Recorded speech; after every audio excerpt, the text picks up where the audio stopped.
Hi everyone, welcome back to the Fuji Guys channel. I'm Gord of the Fuji Guys. The Fujifilm X-H1 takes all the stills capabilities of cameras like the X-T2 and the X Pro 2, and it dramatically expands the video capabilities. In this video I'm going to spend a bit of time talking about some of the stills top features and some of the rundowns, give you some tips and tricks. So if you want to find out more about stills photography with the Fujifilm X-H1, stick around.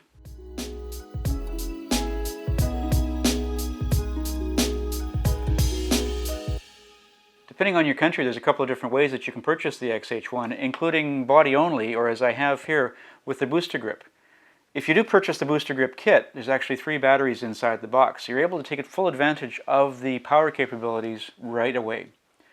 To attach the camera to the booster grip, you first have to take away a little cover from the bottom of the camera. There's a compartment in the booster grip that allows you to store that little cover when you have it attached. Screw the 2 pieces together, and you're ready to take advantage of the full capabilities of the booster grip, just like that. The body of the X-H1 is made with magnesium alloy. It's about 25% thicker than the previous models. A new and improved lens mount design is improved for durability as well as being a little bit lighter. The camera is moisture and dust resistant and works down to -10 degrees centigrade. An improved coating on the camera helps to minimize the scratches. There's a new shutter mechanism with springs to help minimize the shutter shock, as well as micro vibrations. All these make for a much quieter shutter sounding operation. The X-H1 features a 3.69 million dot electronic viewfinder. It has a 0.75 times magnification, means it's very lifelike and realistic. There's also the ability to turn the refresh rate up to 100 frames per second, making it even more realistic. Yet you still get all the benefits of electronic viewfinders, being able to preview the exposure, the white balance, and ensuring the photo is actually level. When you use that in conjunction with the touchscreen, you can actually pull focus during your movies because it's up to your eye. It's also customizable. By pushing the view mode button on the top of the camera, you can actually cycle through a number of different viewing options to determine how you prefer to have the viewfinder set up. The X-H1 is Fujifilm's first camera with in-body image stabilization, or IBIS. It works up to 5 stops of image stabilization in the various 5 axes, depending on the lens that you have mounted on the camera. This means that lenses such as the 16-55 f2.8 or our f2 compact prime lenses now have image stabilization. It also works with lenses in conjunction with lenses that do have image stabilization built into the lens, like the 80mm macro or the 50-140 f2.8. There is a way of turning the in-body image stabilization off, and you'd want to do that whenever you have the camera mounted on a tripod, because you don't want to have the camera actually induce motion. So you would go into the menu, and actually in the camera setting of the menu is where you would find the IS mode. From there you choose either continuous, shooting only, or if it's stabilization off completely, you would put off. Similar to the GFX50S, the X-H1 now has a sub-monitor on the top of the camera. There's a lot of information on there and it's very customizable. It does use an e-ink display, so you'll notice that it stays on even with the camera powered off. To change some of the settings within there, you go to the setup menu, then to screen setting. On page 3 is where you'll find the sub-monitor settings.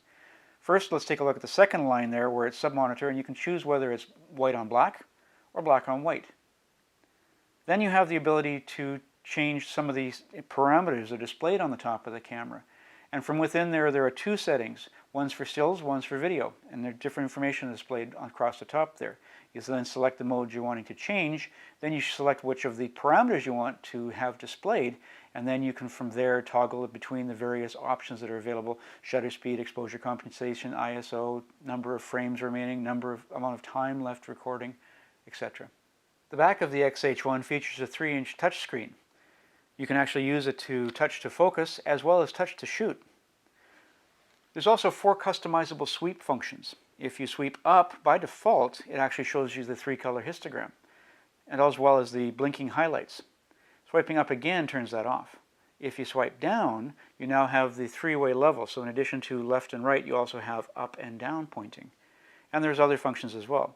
Those are all customizable, and you can actually change those by pushing and holding the display back button and then scrolling to the various functions that you're looking for and being able to choose whether you want it to show you the ISO or change the colors depending on which way you're sweeping. The X-H1 uses Bluetooth to quickly initiate Wi-Fi networks between it and a compatible smartphone. First time you set it up, you will need to set up it through pairing. To do that, you go to the connection setting of the camera in the setup menu, then go to Bluetooth settings, and then go to pairing registration. If you don't already have the app installed on your smartphone, there's actually a QR code that shows up on the LCD screen, and you can scan the QR code to be able to download the app. I already have the app installed here, so I just go into the app, then to pairing registration. It looks through, searches through any nearby cameras. You choose the camera that you're wanting to connect to. It'll actually confirm that everything's working properly and discuss between the camera and the smartphone. Then I will actually transfer the date and time to my camera from my smartphone if I'm wanting to, and I hit OK. After that, if I'm wanting to connect up, I have a few different options within there. I can actually control the camera remotely if I'm wanting to from my smartphone, or I can actually also automatically receive images from the camera. So as soon as I've taken a picture and powered the camera off, it'll transfer the images over to my phone. By default, that's a 3 megapixel file. If you want, you can make it a full 24 megapixels, but 24 megapixels will fill up your phone very quickly. There's also the ability to have geotagging, where it actually acquires GPS information in your smartphone, transfers it over at regular intervals to the camera, so at that point you know exactly where your photos were taken. This is a very handy feature for traveling. To set up geotagging, you push the geotagging on the camera, on the smartphone rather. You may need to go into your network settings and choose the camera from the list of networks that are available. Once you've selected that camera network, you can go back into the app and confirm that everything is okay. It automatically transfers all of the information over from my smartphone over to the camera, and now all of the GPS information is stored in my camera. On the top deck, you'll notice in addition to having continuous high and continuous low, there's now a continuous M mode. This uses the electronic front curtain shutter, which helps to minimize shutter shock to make sure that your images are tack sharp. When you have the camera set on continuous high, if you have just the camera, you can get 8 frames per second, and there's no lag in the viewfinder. If you have the optional booster grip, you can have 11 frames per second using the mechanical shutter and 14 frames per second using the electronic shutter. X-H1 also features flicker reduction. If you're shooting sports in a stadium, for example, and the lighting is not constantly on, there's a little bit of a flicker because it's fluorescent lighting, you may notice that some of your shots when you're taking these fast action shots are dark. And the way this happens is because the light happens to be fluctuating at just the time that the exposure is being captured. To minimize that, you can actually go into the camera and turn a function called flicker reduction on. On page 1 of the camera settings, you'll find flicker reduction. If you turn that on, what will happen is as you're doing a burst mode and you're shooting very quickly, the camera will pause ever so slightly till it notices that light has come back up to full intensity, then it will capture the image. That means that you have a much higher success rate of your image being sharp, the exact image you're looking for, to also be properly exposed. If you shoot with the X-H1 in a studio environment, or you want to be able to control the camera from your computer, you'll appreciate the fact that the tether cable lock is actually included in the box with the camera. On the side door, opening it up, and we attach it in here, making a nice secure environment where the cable won't actually inadvertently be pulled out. Speaking of tethering, there are a few different options for you with your workflow. There's actually a free download called Fujifilm X-Acquire. That allows for direct transfer from the camera to your computer to a hot folder. Depending on your workflow, you would then monitor that hot folder and import the images directly into your workflow. There's also the ability to, with an optional plugin, to run directly into Lightroom to capture the images directly into your Lightroom environment.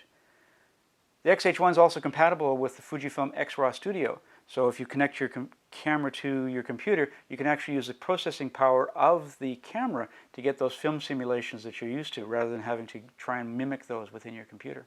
Those are just some of the features that are available on the Fujifilm X-H1 for still photography. Hope you enjoyed. Be on the lookout for my other video about the video side of things for the Fujifilm X-H1. If you should have any questions about this video, feel free to leave them in the comments section down below. You can subscribe to our YouTube channel and see all the videos available from the Fuji Guys. We're also on Twitter at Fuji Guys, as well as Facebook and Instagram. Until next time, I'm Gord of the Fuji Guys. Thanks for watching.